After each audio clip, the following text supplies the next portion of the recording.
آپس میں حنفی ہو کر ایک دوسرے کے اوپر کفر کے فتوے لگا رہے ہو؟ کسی کی بنیاد درست نہیں ہے، میں بھی بتاتا ہوں ان کی بنیادیں کہاں ہیں۔ قرآن و سنت سے کسی کو اختلاف ہے بولو تو پھر کیوں نہیں مان لیتے اس کو؟ جب بھی بات آتی کہتے جی ہمارے مولوی صاحب نے فرمایا، تیرا کون سا مولوی، تمہارا کون سا مولوی، قبر میں جائے گا وہ؟ تمہارے تو ایک ہیں، اور وہ کون ہیں؟ حضرت محمد الرسول اللہ۔ ہم اسی ایک کی دعوت دیتے ہیں، وہی ہے رہبر، وہی رہنما، وہی مقتدا۔ ان بیچارے اماموں کو خود پتا نہیں ہے، واللہ ان کو خود پتا نہیں ہے، میرے ناموں کے تووں پر اپنی روٹیاں مول سینک رہے ہیں۔ یہ ائمہ اہل الحدیث تھے، اہل الحدیث کون تھے؟ اہل الحدیث، اصحاب الحدیث تھے یہ ائمہ الحمدللہ کسی کی تقلید نہیں کرتے تھے۔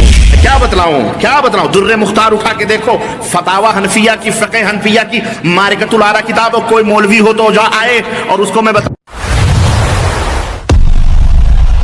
اگر آپ پہلی مرتبہ ہمارے چینل تشریف لائے ہیں کرتے ہیں، پلیز سبسکرائب کر لیجیے۔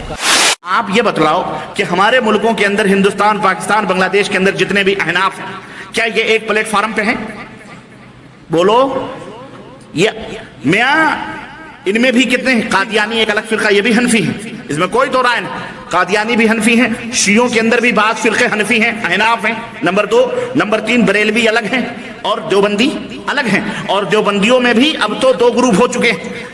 مولانا عطا اللہ شاہ بخاری رحمۃ اللہ علیہ کا ایک گروپ جو مماتی گروپ ہے، اب وہ اتنا سخت ہو چکے ہیں کہ ان دیوبندیوں میں ایک دوسرے کے پیچھے نماز کو حرام کہتے ہیں۔ یہ ابھی تک یہ بریلوی دیوبندی ایک دوسرے کے پیچھے نماز کو حرام قرار دیتے تھے، لیکن اب یہ حنفی آپس میں بھی، یہ مماتی اور حیاتی ایک دوسرے کے، یعنی ایک گروپ یہ کہتا ہے کہ نبی زندہ ہیں قبر میں، دیوبندیوں کا دوسرا گروپ کہتا ہے نبی مرے ہوئے ہیں، وہ زندہ نہیں ہیں، یہ ایک دوسرے کو برا بھلا کہتے ہیں۔ تو یہ بریلوی حنفی، وہ بھی حنفی، ایک امام کے ماننے والے۔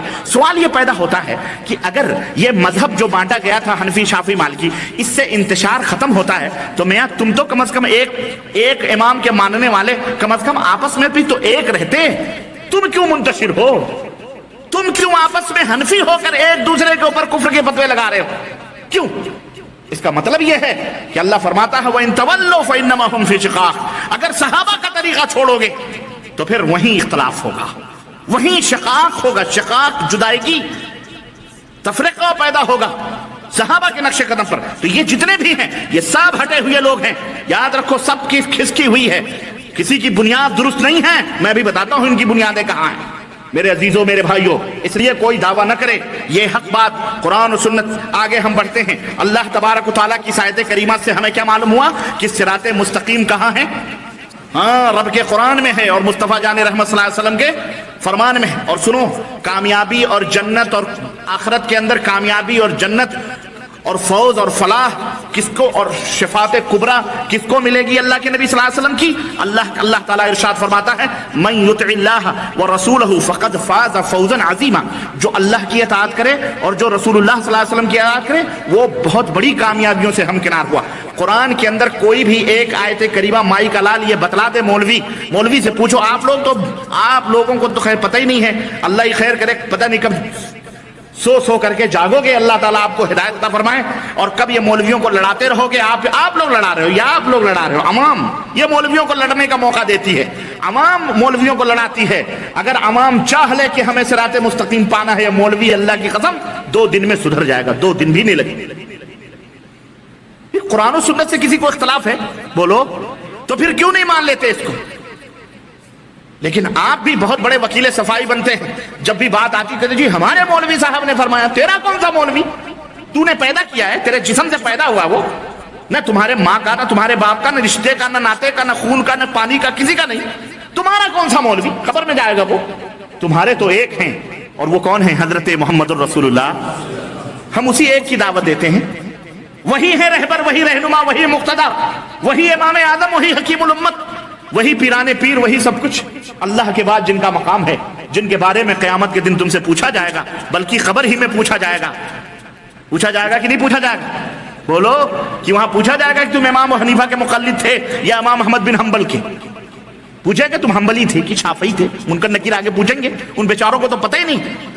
میاں وہ تو بڑی دور کی بات رہی، خود ان ائمہ بیچاروں کو پتہ نہیں ہے کہ میرے ناموں کے ڈنکے بج رہے ہیں دنیا کے اندر، ان غریبوں کو خود پتہ نہیں ہے، ان بیچارے اماموں کو خود پتہ نہیں ہے واللہ ان کو خود پتا نہیں ہے کہ میرے ناموں کے ڈنکے میرے نام کے اوپر لوگ میرے ناموں کے تووں پر اپنی روٹیاں مول سونپ سینک رہے ہیں، کھا رہے ہیں، اور اللہ کے نبی کو ٹکڑے ٹکڑے میں کیا ہوا ان غریبوں کو خود پتا نہیں۔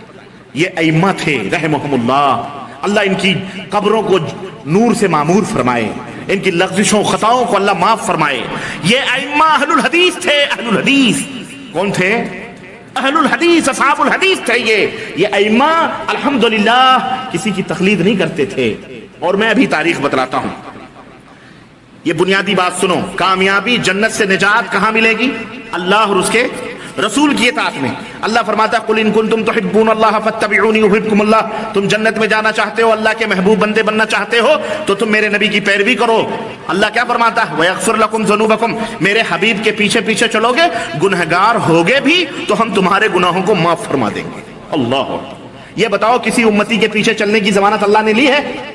لیکن لوگوں نے بتایا، ہاں اعوذ باللہ، میں کیا بتلاؤں در مختار اٹھا کے دیکھو، فتاوی حنفیہ کی، فقہ حنفیہ کی معرکۃ الآراء کتاب، کوئی مولوی ہو تو جا آئے اور اس کو میں بتاؤں کہ مولانا حنفی صاحب آپ اپنی کتاب فتاوی در مختار اٹھائیں گے، در مختار کے مقدمے میں لکھا ہوا ہے کہ حضرت امام ابو حنیفہ رحمۃ اللہ علیہ، اللہ اس کی قبر کو نور سے منور فرمائے، وہ بندہ بری ہے اس اتہام سے اور اس جھوٹ سے کہ امام صاحب رات کو گئے، امام صاحب کہاں گئے؟ رات کو خانہ کعبہ کی چابی مانگے تالے والے سے، اس نے چابی دے دی اور کہا کہ میں رات کو خانہ کعبہ کے اندر نماز پڑھنا چاہتا ہوں، چابی دے دی، اندر گئے، ایک ٹانگ کے اوپر کھڑے ہو کر کے آدھا قرآن پڑھا۔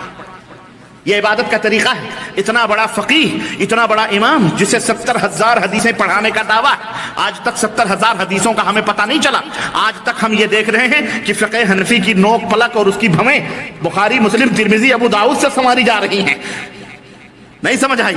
آج تک بخاری، مسلم، ابو داؤد اپنے مذہب کی باتیں بخاری، مسلم، ابو داؤد، نسائی، ترمذی، ابن ماجہ، صحیح ستہ سے صحیح کی جاتی ہیں۔ پتہ نہیں امام صاحب یہ 70,000 حدیثیں جو ان کو یاد تھیں، جو لکھا کے گئے، کہاں غائب ہیں، اب کب نکلیں گی اللہ ہی بہتر جانے۔ اور کسی دل جدے نے یہاں تک لکھا کہ امام صاحب رحمۃ اللہ علیہ جو تھے، ان کی پوری کتابیں ایک صندوق میں بند ہو کر دریائے نیل کے اندر نیچے ہیں، جب امام مہدی آئیں گے، خضر آئیں گے تو اس کو نکالیں گے۔ واللہ ایسی علم گلم باتیں سنو۔ الغرض کہہ رہے ہیں کہ امام صاحب نے آدھا قرآن ایک ٹانگ کے اوپر کھڑے ہو کر پڑھا، پھر دوسرا قرآن، آدھا قرآن ایک پہر، رات کے ایک پہر میں دوسرے ٹانگ کر کے یوں قرآن پڑھا۔ اب اس کے بعد میں کہنے لگے اللہ تیری عبادت کا حق ادا نہیں کیا، تو اللہ کی طرف سے آواز آئی، امام صاحب رحمۃ اللہ علیہ نے ایک آواز سنی کہ نہیں اے ابو حنیفہ، تمہاری عبادت سے مجھے بڑی خوشی ہوئی ہے، جاؤ قیامت تک تجھے بھی اور جتنے تیرے ماننے والے اور تیرے مذہب کے اوپر عمل کرنے والے ہیں سب کو میں نے بخش دیا ہے۔ اللہ کی قسم، اور جھوٹ بولنے والے پر اللہ تو کروڑوں لعنتیں نازل فرما، بولو آمین، بولو آمین۔ ہے حوالہ غلط کرنے والے پر اللہ کروڑوں لعنتیں نازل فرما۔ بتاؤ بھیا، اب کہاں جاؤ گے؟ اللہ کے نبی کی پیروی کرنے پر تو ہم یہ خوش تھے کہ اللہ کے نبی جنت کی ضمانت ہیں، یہاں تو کہتے ہیں ہمارے امام کے پیچھے چلو جنت مل جائے گی۔ استغفر اللہ، اتنا بڑا کفر کر کے بھی یہ اہل سنت والجماعت، تو ہم نہیں جانتے پھر اہل سنت والجماعت کس کو کہتے ہیں۔ یہ صحابہ کے نقش قدم پر سنو، آگے بڑھو۔ اللہ کے نبی فرماتے ہیں کل امتی یدخلون الجنہ الا من ابا، میری امت کا ہر شخص جنت میں داخل ہوگا سوائے اس کے جو انکار کرے۔ قیل من ابا، کون انکار کرے گا؟ اللہ کے نبی نے فرمایا من اطاعنی دخل الجنہ، جس نے میری اطاعت کی وہ جنت میں داخل ہوگا، ومن عصانی فقد ابا، اور جس نے میری نافرمانی کی اس نے گویا میرا انکار کیا۔ خلاص علماء سے بچیے جو آپ کو تحریک کی دعوت دیتے ہیں۔